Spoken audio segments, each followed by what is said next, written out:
Once you've drawn your grid on your manila paper, you're now ready to complete an accurate grid enlargement drawing. The following video has been sped up just to show you the process. Um, when you're sketching, when you're drawing, it's always a good idea to use sketch lines. So it's kind of like they're kind of chicken scratch. And these kinds of lines help you develop the shape and form of what you're trying to draw, rather than keeping your pencil down on paper and trying to make one continuous line. When you're completing a grid drawing, you want to make sure that you're trying to draw what's in each square as accurately as possible. Some tools to help you draw accurately is you can mark the halfway points inside the grid squares to help relate visual information to those halfway marks. Or you can do what's called subdivide, where you're actually dividing the square into 4 smaller squares. When drawing, your eye should move from the reference image to your paper, and you record the information as accurately as you can.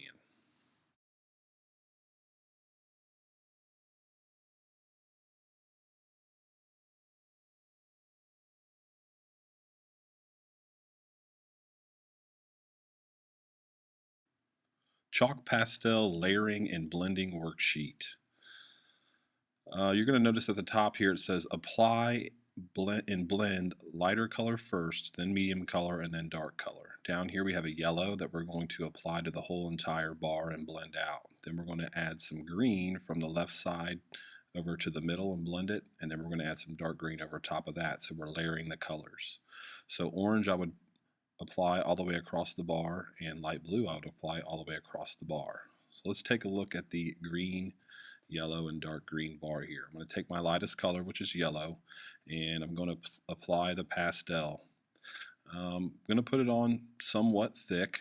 It is made to spread around, so you don't have to completely color it in, but you want to get a pretty nice coat on here. And once you have the coat put on, you're going to use your finger and you're going to blend it out. Now, I typically recommend that you blend in circles, so a circular motion like that. And that seems to kind of disperse the pigment evenly throughout the bar.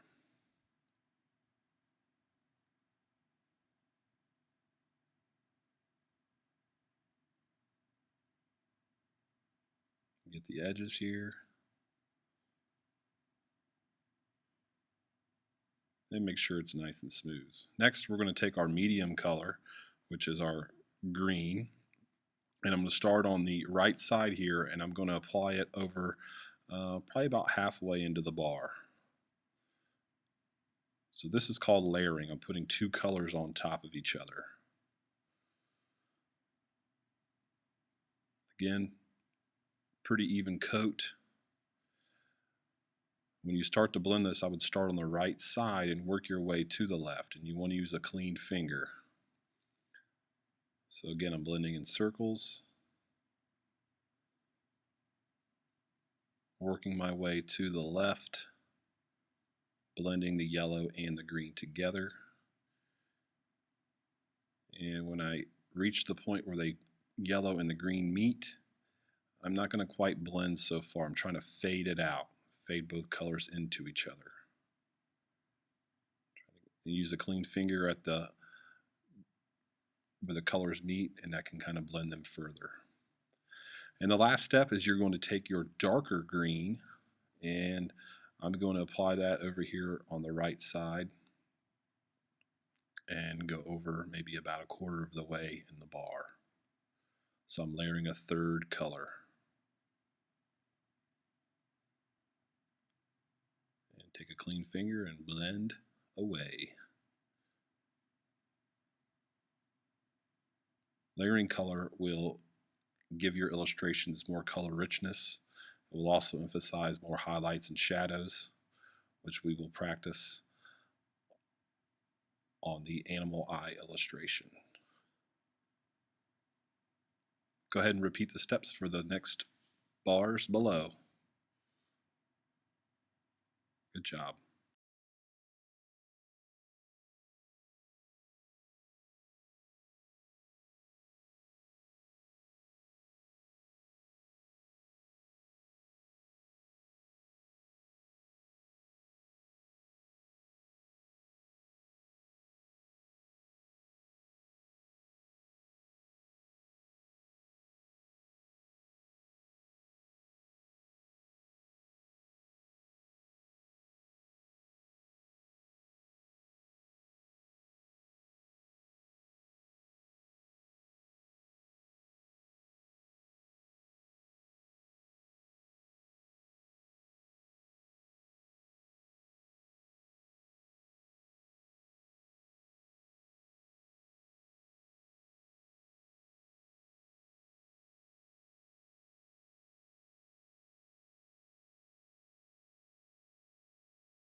All right, so I want to talk to you about base layers.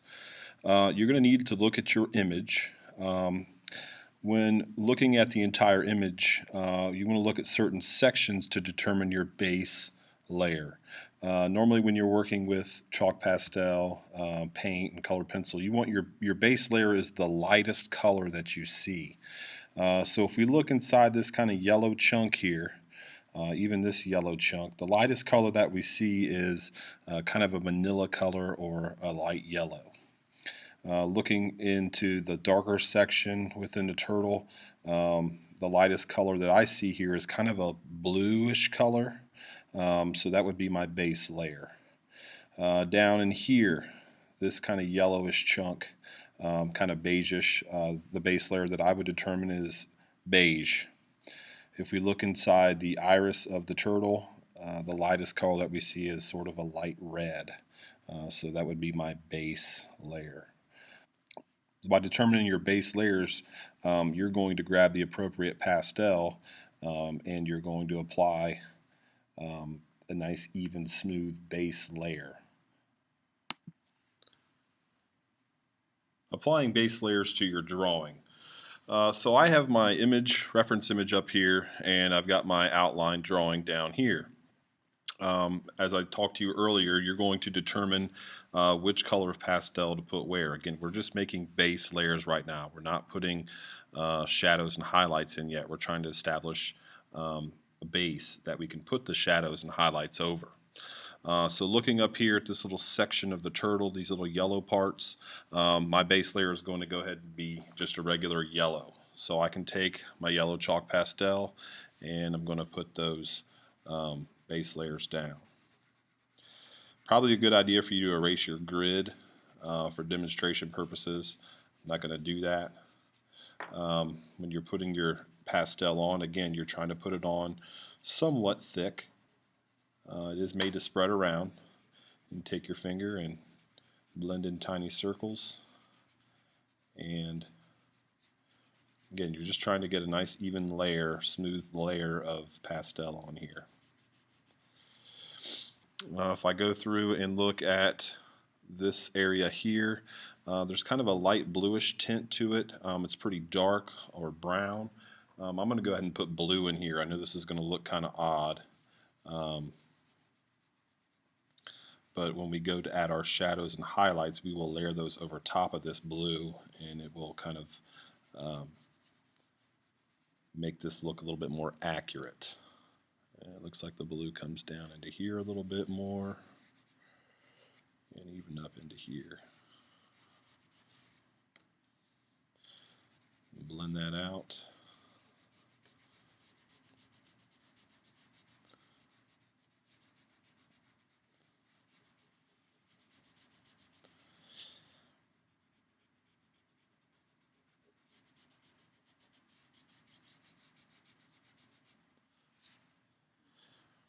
And I would continue this process all the way through the turtle's skin.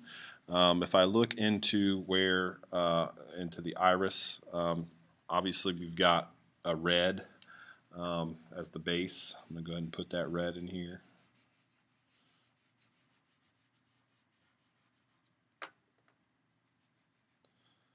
Blend that out.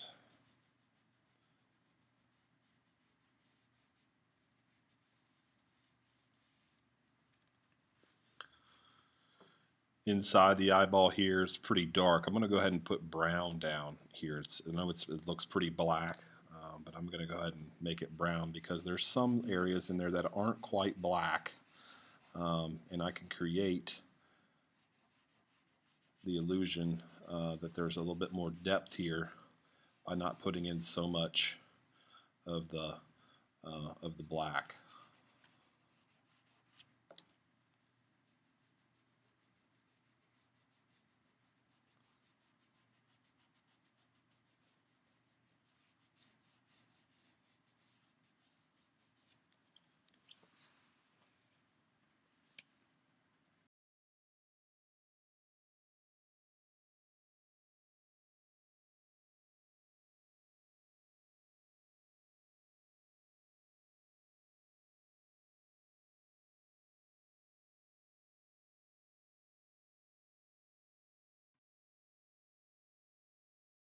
So now that I've got my base layers completed or nearly completed, I'm ready to start going in and adding some highlights and shadows. If I start here with the blue section or the dark section of the turtle, I see a lot of light blue, and then I also see some darker black areas. That darker black area is what I'm going to try to mimic now. There's also some really light blue areas, which I would call highlights. So we've got a range of values from really light highlights or light blue to regular blue to dark blue to black. In order to make the shadow areas, I'm going to take a black chalk pastel and I'm going to start to try to develop these shadows. So if I'm looking up here at kind of the beak of the turtle, you can see it's really dark in here. There's some darker lines, darker edges surrounding that yellow shape there. So you're going to want to place the black pastel over top of that. And this is where we're going to be layering the pastel. And you're trying to be pretty accurate in where you're placing your black pastel.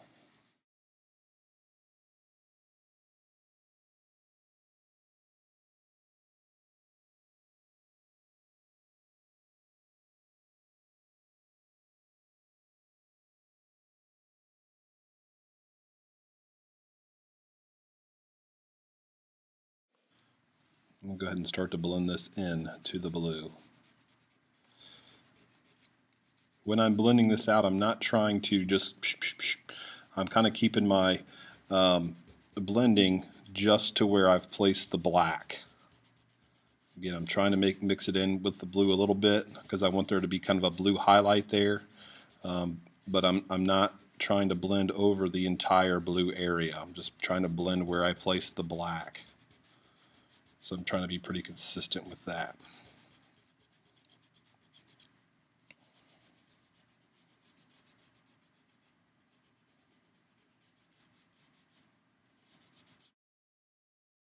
So for the lighter highlight areas, what I'm going to do is I'm going to take a little bit of gray and a little bit of white to kind of lighten some of these areas up a little bit. So I'm actually just going to place it right over the blue, and that should kind of give it the appearance of a highlight.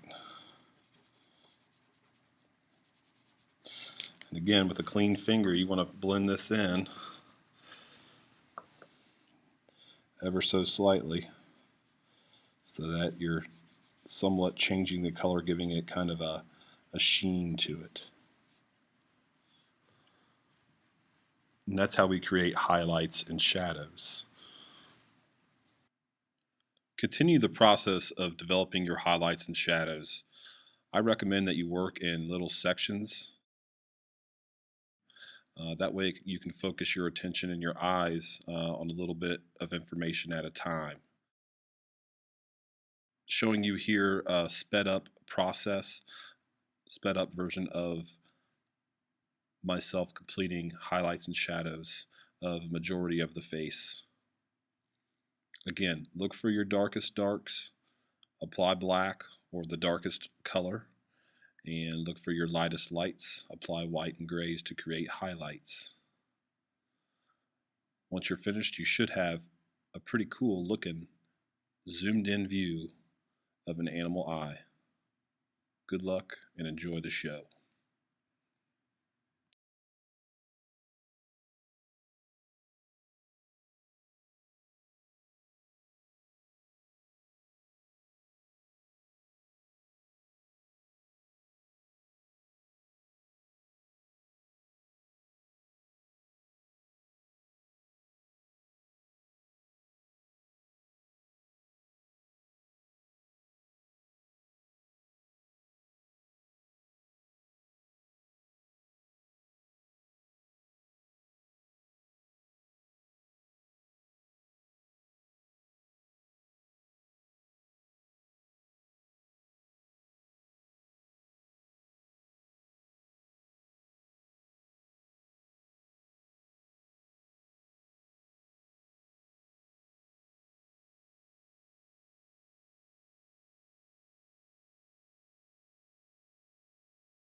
Your last step, once you've finished layering your project, adding your highlights and shadows, is we want these black lines to show up again. So I'm going to take a black colored pencil, and you're just going to go ahead and go back over all of your lines, just kind of bolden them in.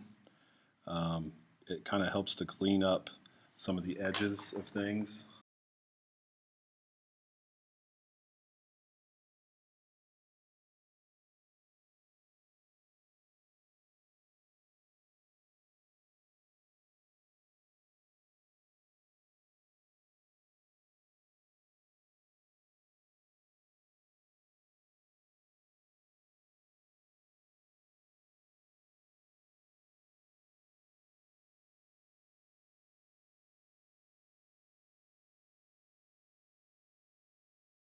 Let's take a look at some student artwork. Here's a nice picture of a leopard. Notice the reference image and the leopard. Very nice texture, great values. Here's a close-up of the texture, line, direction for direction. And we got the snakes side by side, highlights and shadows. Gorilla, notice the fur direction and colors match. And an owl, nice bold color, clean outlines. And an alligator, nice job with the colors and texture. Using the following rubric, critique your own artwork. Smiley face means you've done well. An okay face means you've done average. And a frowny face means you've done poorly and you need to take a closer look at your artwork, re-examine what went wrong, and try to fix it. Line drawing. Make sure that your line drawing is very accurate and that you've followed the grid. Two helpful techniques or tools to help you draw accurately are marking the halves and subdividing. Pastel. Make sure that your pastel illustration has base layers, a highlight and shadow layers. Make sure that the pastel is blended and layered. And if your animal has texture, make sure that the texture is visible. Outlining. Apply black colored pencil clean and smoothly, trying to bold and darken the outlines. And lastly, craftsmanship. Make sure that your project is clean and there are no smudges. Make sure that the pastel colors are distinct and bold and bright and not muddy.